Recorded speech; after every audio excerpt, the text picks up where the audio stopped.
Yes hello friends, कैसे हैं आप? आशा करता हूं आप अच्छे होंगे, आपके घर पर सब अच्छे होंगे। आज मैं आप लोगों के लिए सिविक्स क्लास 10 एनसीईआरटी का सिविक्स क्लास 10 चैप्टर 4 जिसका नाम है इलेक्ट्रल पॉलिटिक्स का एमसीक्यू लेकर आया हूं। ये पार्ट 2 है। यहाँ पे सीबीएसई बोर्ड मैंने लिख दिया। बहुत लोग कंफ्यूज हो जाते हैं यार, आईसीएसई सीबीएसई बोर्ड अलग है। जो सीबीएसई बोर्ड होता है वो एनसीईआरटी को ही फॉलो करता है, इसलिए आज मैंने पार्टिकुलर ये टर्म यूज किया है सीबीएसई। एनसीईआरटी तो आप समझ ही लेते हैं, लेकिन सीबीएसई बोर्ड कंफ्यूज। 2-4 बच्चों ने मुझे कॉल करके परेशान किया, मुझे बड़ा गुस्सा भी आया उस टाइम में। कोई बात नहीं, आज मैं डाल दिया हूँ, आज वीडियो देखकर समझ लिया। अगले बार से एनसीईआरटी में लिखूंगा, नहीं तो सीबीएसई 3-4 बार और लिख दूंगा मैं, जितने वीडियोस आने वाले बनाऊंगा मैं। ठीक है, तो ये इलेक्ट्रो पॉलिटिक्स का एमसीक्यू लेकर आया हूं मैं। इसका पार्ट 2 है। पार्ट 1 ऑलरेडी डाल दिया मैंने, पहले ही डाला था। थोड़ा गैप लिया, फिर दूसरी चीज मैंने पढ़ाने लगा था, फिर आज मैं लेकर आया हूँ। अब बात होता है ये किसके लिए इंपॉर्टेंट है। ये तो सभी कॉम्पिटिटिव एग्जाम के लिए इंपॉर्टेंट है, खास करके रेलवे एसएससी को नहीं तो फिर भी आप फोकस कर, जितने भी टीचर्स वाले एग्जाम होते हैं उन लोगों के लिए ये जरूरत होता है। जो उनका जो बेस ही होता है एनसीईआरटी क्लास 6 से लेकर 12 तक। और साथ ही साथ जितने भी पब्लिक सर्विस कमीशन है, state public service commission, net वाले हो गया, जो ऑल स्टेट केवीएस ओबीएस मैंने सब ऐड कर दिया है, इन सब के लिए लाभदायक है। तो इससे वीडियो को जरूर पूरा देखिएगा। छोटा सा टर्म है, 10 मिनट का वीडियो बनेगा, लेकिन वीडियो पूरा देखिएगा। मैं क्वेश्चन के बीच बीच में कुछ एक्स्ट्रा एक्सप्लेन करता चला जाता हूँ। ये अभी इंग्लिश में, हिंदी में मैं बाद में बना दूंगा। ठीक है, ये इंग्लिश वालों के लिए है, क्लास 9 का। तो चलिए मैं स्टार्ट करता हूँ। चलिए स्टार्ट करते हैं हम लोग। हाँ, अच्छा, स्टार्ट करने से पहले एक और बात मैं बता देता हूँ। बहुत लोगों का कहना था सर आप इंस्टाग्राम पर नहीं आ रहे हैं, तो मैं इंस्टाग्राम पर अपना अकाउंट बना लिया हूँ। एक्चुअली मैं उतना यूज़ नहीं करता इसलिए नहीं बना रहा था, बट मैंने बना लिया। आप मुझे इंस्टाग्राम पर जाकर फॉलो कर सकते हैं। ये कुश कुमार 8943 सर्च करेगा, आपको मैं मिल जाऊँगा। ये मेरा ये प्रोफाइल पिक्चर आप देख लीजिए। अभी 3 ही पोस्ट है, बहुत सारे टर्म्स मैंने कंप्लीट नहीं किए, इसे मैं कर दूंगा। चलिए तो अब सेशन स्टार्ट करते हैं, बहुत हो गया बात, है ना। चलिए क्वेश्चन में 11 से मैंने स्टार्ट किया क्योंकि ऑलरेडी मैंने डाल दिया। तो पहला क्वेश्चन क्या है? पहला क्वेश्चन यहाँ पर है, पूछता है हमसे, पूछा गया है who appoints the member of election commission. जो इलेक्शन कमीशन के जो मेंबर्स होते हैं उसे अपॉइंट कौन करता है? You have a 4 option. The first one is president, president of India I mean, ठीक है, प्रेसिडेंट। दूसरा है प्राइम मिनिस्टर, तीसरा चीफ जस्टिस ऑफ इंडिया, और चौथा ऑप्शन है और लास्ट है वाइस प्रेसिडेंट। तो इसका आंसर क्या होगा? सोचिए, मैं 5 सेकंड देता हूं आपको। यस, देखिए इसका आंसर आपको देना है तो वीडियो पॉज करके भी देख लीजिए, मैं रेगुलर कर देता हूं। ठीक है, इसका आंसर होगा प्रेसिडेंट। ठीक है, एक चीज मैं यहां पर समझा देता हूं। जितने भी बड़े पोस्ट होते हैं सेंट्रल गवर्नमेंट में, कॉन्स्टिट्यूशनल पोस्ट, जो अपॉइंटमेंट के पॉइंट ऑफ व्यू से आते हैं, ऐसे जो वैकेंसीज से आते हैं उनकी बात मैं नहीं कर रहा हूं। ठीक है, जो कॉन्स्टिट्यूशनल पोस्ट होते हैं, जैसे कि कैग हो गया आपका, चीफ इलेक्शन कमीशन हो गया, यूपीएससी के जो हेड हो गए, चीफ हो गए उसके, है ना, हेड हो गए, उसके मेंबर्स हो गए, फिर आपका जो गवर्नर हो गए, और चीफ जस्टिस ऑफ इंडिया जो ये है, इनका, इन सभी का, सभी को इलेक्ट चूज करने वाले, शपथ दिलाने वाले, ओथ दिलाने वाले, ये हमारे भारत के प्रेसिडेंट ही होते हैं। ये दिमाग में डाल लीजिए आप। ठीक है, आगे चलते हैं। अगला क्वेश्चन कौन सा है? अगला क्वेश्चन आता है हु इशूज इलेक्शन मैनिफेस्टो। जो इलेक्शन के मैनिफेस्टोज होते हैं उसको इश्यू कौन करता है? ये सवाल आपके पास है, ये हमेशा पूछा गया है। मैं प्रीवियस ईयर को देखकर भी कुछ कुछ बनाता हूं क्वेश्चंस। ठीक है, तो आपके पास फिर उसी तरह ऑप्शन है। पहला है प्रेसिडेंट, दूसरा प्राइम मिनिस्टर, तीसरा पॉलिटिकल पार्टीज, और चौथा है वाइस प्रेसिडेंट। तो इसका कौन करेगा, जल्दी बताइएगा आप। देखिए यहाँ पर मुझे एक ऑप्शन डालना चाहिए था, इलेक्शन कमीशन, वो टर्म कंफ्यूज कर सकता था। चलिए, क्या होगा इसका आंसर? देखिए इसका आंसर सीधा सीधा है, जो ये इलेक्शन के जो मैनिफेस्टो जो होते हैं ना, हर पार्टी अपने अपने तैयार करता है। आप इलेक्शन के टाइम में देखते होंगे उनका 25 सूत्रों वाला इलेक्शन है। ये अलार्म अभी क्यों बज रहा? ठीक है, हाँ, तो इसका आंसर क्या होगा? इसका आंसर सी होगा, पॉलिटिकल पार्टीज। हर पार्टी अपने अपने मैनिफेस्टो लेके आती है कि मतलब पहला में हम किसानों के लिए ये नियम लेकर आएंगे, नौकरी के लिए हम इतने वैकेंसी लेके आने वाले हैं, न कि फलाने विभाग के लिए हम ये लेने वाले हैं, इस परियोजना के अंतर्गत हम ये करने करने वाले हैं, इसके लिए ये करने वाले, उसके लिए वो करने। तो सारे पार्टीज अपने अपने एक पोर्टफोलियो तैयार करते हैं कि आने वाली सरकार में हम यदि जीतते हैं, हम सरकार में आते हैं, तो हम फलाने फलाने सेक्टर्स पर हम काम करेंगे, आप हमें वोट दीजिए, है ना। तो मैनिफेस्टो क्या होता है? एक तरह का पोर्टफोलियो होता है, तैयार करते हैं वो, हमें इन इन मुद्दे पर बात करनी है, कार्य करनी है। ठीक है, एम बनाते हैं वो अपना। तो इसका आंसर होगा ऑप्शन सी। क्लियर है? आगे चलते हैं। क्वेश्चन नंबर 13 क्या कहता है? क्वेश्चन नंबर 13 है यहाँ पर, विच institution conducts election in India. कौन सी संस्था चुनाव करवाती है भारत में? ये सवाल है आपके पास 4 ऑप्शन है। पहला पार्लियामेंट, दूसरा स्टेट असेंबलीज, तीसरा इलेक्शन कमीशन, चौथा है नोटा। मैंने नोटा अलग टर्म्स में लिखा है, आप ध्यान दीजिएगा, टर्म्स नहीं होगा टर्म होगा, ठीक है कोई बात नहीं। टर्म मतलब नन ऑफ द अबव, ठीक है, नोटा, क्योंकि नोटा आपको पता होगा वोट डालने के टाइम में यूज होता है, ठीक है। तो इसका आंसर क्या होगा? देखिए, जो हमारे देश में जो इलेक्शन कंडक्ट करवाती है कौन सी संस्था है? ये इलेक्शन कमीशन है जो चुनाव करवाती है। क्लियर है? इलेक्शन कमीशन ही इस पूरे जो रूल्स रेगुलेशन जो भी चुनाव से संबंधित होते हैं ये इलेक्शन कमीशन ही बनाती है। क्लियर है? ये कॉन्स्टिट्यूशनल मतलब एक पोस्ट है, आप समझिए इसे, ठीक है। एक चीज याद रखिएगा, हमारे कॉन्स्टिट्यूशन में एक पोस्ट नहीं है और पॉलिटिक्स पार्टी से रिलेटेड पोस्ट कोई आर्टिकल नहीं है, ना कोई पार्ट्स है, ठीक है, याद रखिएगा। अगला है क्वेश्चन नंबर 14, क्या कहता है? क्वेश्चन नंबर 14 कहता है लोकसभा एंड स्टेट विधानसभा, यहाँ पर स्टेट्स होना चाहिए, ठीक है, यहाँ पर एस लगा लीजिएगा आप, ठीक है। Lok Sabha and states Vidhan Sabha are held after every dash years, हर डैश ईयर में हमारे लोकसभा और राज्य विधानसभाओं का चुनाव होता है। कितने सालों में होता है? हर एक कितने सालों में होता है? 6 साल, 5 साल, 10 साल या 4 साल? इसका सीधा सीधा आंसर है 5 साल। सभी को पता होगा, बउआ वाला लड्डू सा क्वेश्चन है, आपको इसका आंसर पता होगा। 4 मैंने क्यों डाला? अभी हाल में डोनाल्ड ट्रंप का इलेक्शन हुआ था प्रेसिडेंट अमेरिका में राष्ट्रपति चुनाव हुआ था। याद रखिएगा वहां पर 4 सालों का टेन्योर होता है उनका।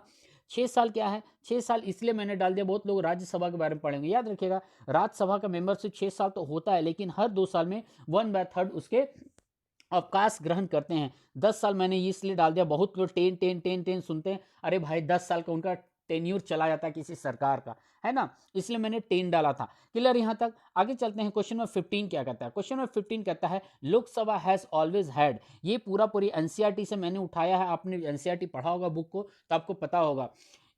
ऑप्शन को आप पढ़िएगा तो आपको पता चल जाएगा मैंने क्वेश्चंस कहां से दिया है। इसे मैं थोड़ा सा, हाँ ठीक है।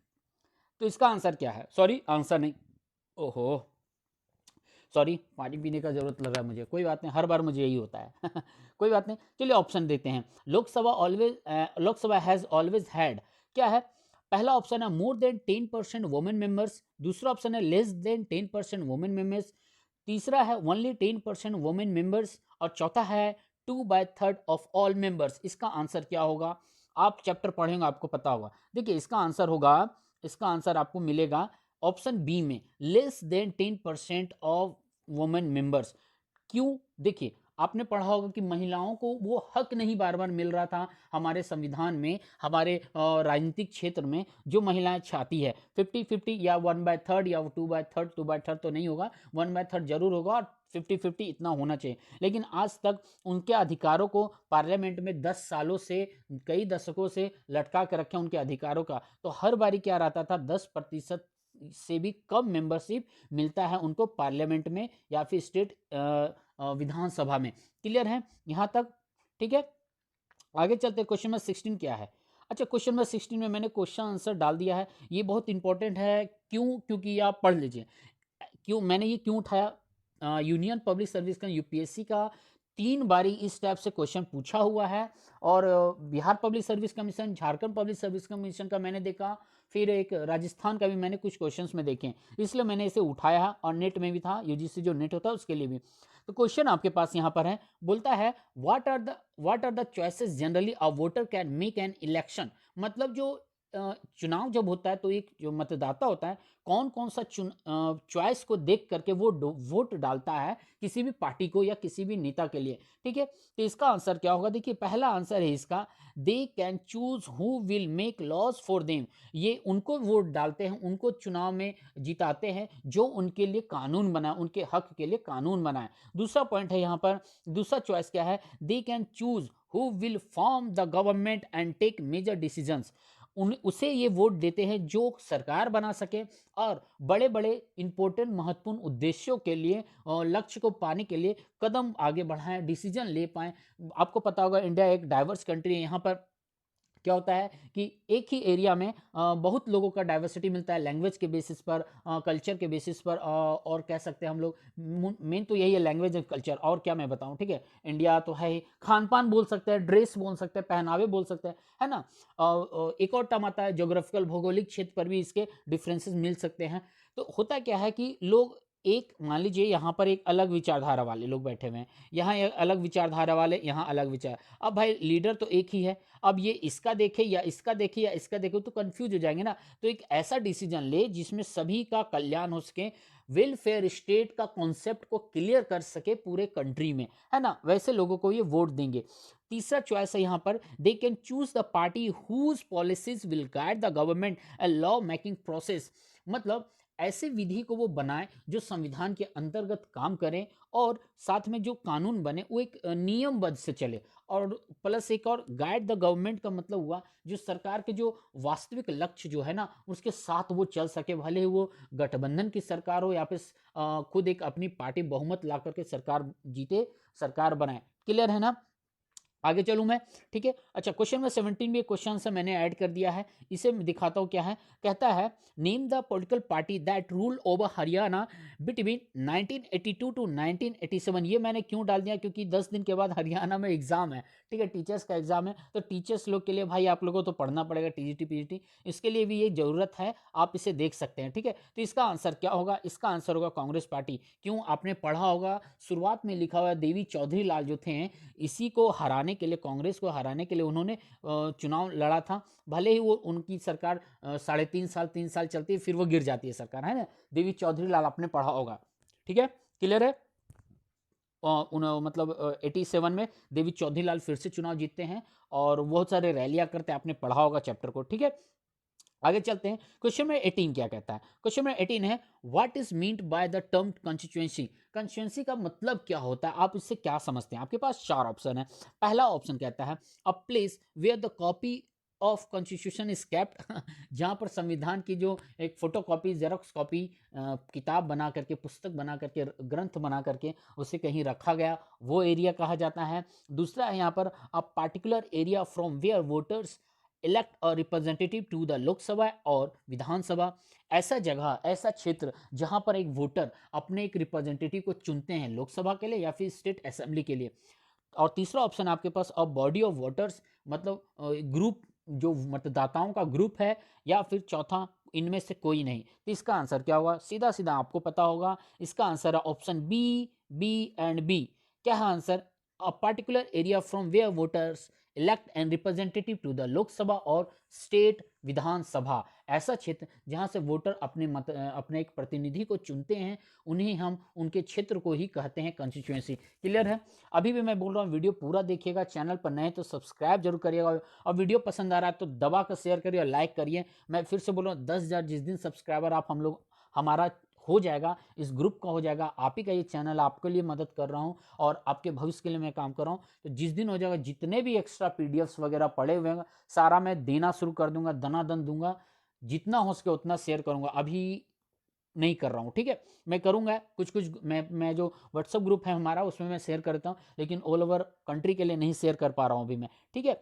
चलिए अगला क्वेश्चन है, क्वेश्चन नंबर 19 क्या कहता है। क्वेश्चन नंबर 19 देखते हैं हम लोग, टेक्स्ट कटेगा नहीं ना, वीडियो नहीं कट रहा है, ठीक है, देख लेता हूं, नहीं नहीं कट रहा है। चलिए क्वेश्चन नंबर 19 क्या कहता है। क्वेश्चन नंबर 19 कहता है when on election due to under whose control does the government officers work. मतलब जब चुनाव होता है तो किसके अंतर्गत, किस संस्था के अंतर्गत जो चुनाव के जो ऑफिसर्स होते हैं, अधिकारी होते हैं, चुनाव के जो अधिकारी जो ड्यूटी करते हैं, वो किसके अंतर्गत कार्य करते हैं, काम करते हैं। आपके पास 4 ऑप्शन है। पहला ऑप्शन है सेंट्रल गवर्नमेंट, दूसरा है इलेक्शन कमीशन, तीसरा है डिस्ट्रिक्ट मजिस्ट्रेट और चौथा है डिस्ट्रिक्ट कोर्ट। ये क्वेश्चन मुझे मेरे स्टूडेंट ने भेजा था, बोला था सर ऐड कर दीजिए, मैंने ऐड कर दिया, ठीक है। ये पूछा गया आई थिंक सवाल, अब उसने दिया, मैंने ऐड कर दिया, मुझे भी ठीक लगा, मैंने ऐड कर दिया। तो इसका आंसर क्या होगा, देखिए इसका भी आंसर एक ही होगा, इलेक्शन कमीशन। इलेक्शन कमीशन ही पूरा आचार संहिता के अंतर्गत ऑफिसर्स लोगों को ड्यूटी लगाते हैं, ट्रेनिंग देते हैं कि चुनाव के दौरान आपको ऐसे ऐसे मशीन चलाने हैं, चुनाव का गणना करना है, ड्यूटी देखना, आचार संहिता के रूल्स को जांच पड़ताल करना है, चुनाव में कोई अहस्तक्षेप नीति ना अपनाए, फेयर इलेक्शन होना है। तो इन सब से रिलेटेड जितने भी रूल्स एंड नियम होते हैं, मतलब रूल्स एंड क्या बोलते हैं उसे, ऑर्डर्स होते हैं, ठीक है, ये सारे इलेक्शन कमीशन द्वारा दिया जाता है किन्हें, इलेक्शन के दौरान उनके ऑफिसर्स को। क्लियर है यहाँ तक। क्वेश्चन नंबर लास्ट और आखिर देखते हैं आज का, गरीबी हटाओ का नारा किसने दिया। क्वेश्चन नंबर 20 है, आज का अंतिम है। पहला ऑप्शन है आपके पास इंदिरा गांधी, दूसरा राजीव गांधी, तीसरा सोनिया गांधी, चौथा पंडित नेहरू। इसका आंसर क्या होगा, देखिए एलिमिनेट करते हैं, इसे तो गोली मारो ढिसके आऊँ, इसे भी गोली मारो ढिसके आऊँ, क्योंकि ये प्रेजेंट वाले हैं और प्रेजेंट में गरीबी हटाओ का नारा फिलहाल तो कोई नहीं दिया, तो ये 2 ऑप्शन कैंसिल करते हैं। तो आपके पास 2 ऑप्शन बचता है, इसका आंसर क्या होगा? तो इसका आंसर होगा ए एंड ए। इंदिरा गांधी ने दिया था जब 72 के समय में 5 ईयर प्लान चलते हैं, उसके अंतर्गत गरीबी हटाओ का नारा इन्होंने दिया था। चलिए यहाँ तक क्लियर है। वीडियो पसंद आए तो लाइक शेयर कमेंट जरूर करिएगा, चैनल पर नए तो सब्सक्राइब करना ना भूलें। ठीक है, मैं धीरे धीरे सब कुछ बनाता रहूंगा, मतलब अल्टरनेट करके ही दे रहा हूँ, बट आपको दे रहा हूँ मैं। ठीक है, इकट्ठा जब हो जाएगा आप वीडियो पूरा देखिएगा ग्रुप में जा करके, और आई मीन प्लेलिस्ट में जा करके देखिएगा, मैंने प्लेलिस्ट बारी बारी बनाते जा रहा हूँ सभी का। ठीक है, चलिए तो चैनल से जुड़े रखिएगा, और पसंद है तो लाइक शेयर कमेंट जरूर करिएगा, और कोई भी सवाल हो कमेंट करके जरूर पूछिएगा। ठीक है, चलिए घर पर रहिए, सुरक्षित रहिए, बड़ों से आशीर्वाद देते रहिए, छोटों को प्यार देते रहेगा। फिर मिलता हूं मैं, चैनल से जुड़े रहिएगा। Thank you very much.